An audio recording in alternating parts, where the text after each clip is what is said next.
Kwa hiyo mjadala wetu wa leo una uzito mkubwa na kuna umuhimu wa kutilia uzito huo katika kuhakikisha kwamba rasilimali tunazopata zinatumika kwa uangalifu, weledi na manufaa ya tume na taifa kwa ujumla wake. Kwa hiyo nasema kwamba hongereni sana kwa kuandaa mkutano huu, kwani Baraza la Wafanyakazi ndio chombo pekee kinachounganisha management na wafanyakazi katika kujadili masuala muhimu ya taasisi hii, ikiwemo bajeti ya taasisi yetu.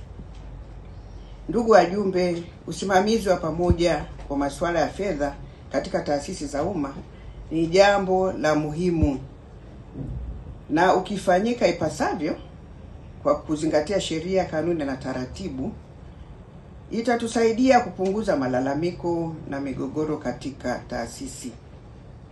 Kwa sababu pia hapo tunadhibiti mianya ya ubadhirifu na kujenga tabia ya uwazi na uwajibikaji wa pamoja kwenye taasisi. Kwa hiyo ninawahimiza wajumbe wote kushiriki kikamilifu katika kupitia na kujadili maoteo ya bajeti ya tume kwa mwaka huu wa fedha 2026-2027. Na ni wazi kwamba bajeti hii ndiyo itakayoongoza utekelezaji wa mipango, miradi na majukumu yetu ya kila siku kwa mwaka ujao wa fedha.